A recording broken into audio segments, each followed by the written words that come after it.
keekaasi Keelloof kumkummee sanbeenne agarsiisa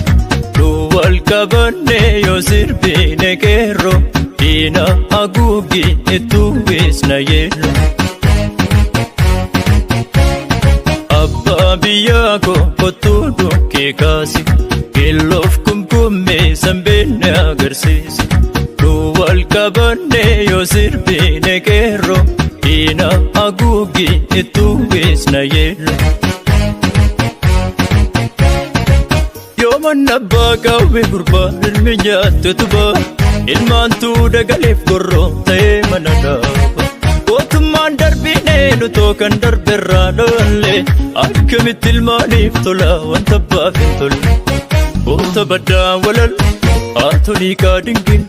Hiiktiin haadha teetee harmee gootaa taate Haati warraa gantuun jagna galaafattu Waan fira seetee taatinaan ayyaantu Harkila kintaatu Beekachoodha Eeggachoodha Abultuu kaleessi Ilfachoodha Eeggachoodha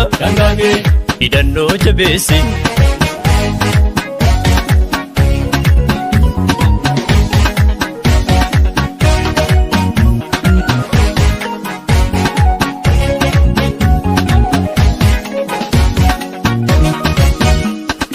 Abbaa biyyaa koo kottuu dhukkee kaasi Keelloof kumkummee sanbeenne agarsiisa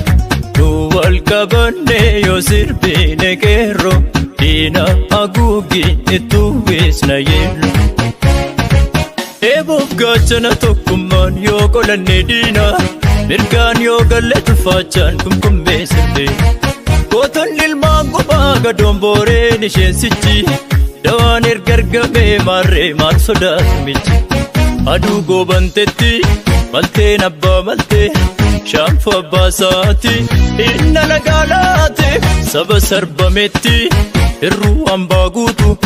Koobanaadha malee abisheen fakkaatu Gowwummaadha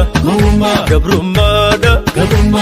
Bilisummaa seete Beekachoodha Eeggachoodha Abultuu kaleessi Ilfachoodha Eeggachoodha Hidhannoo jabeessi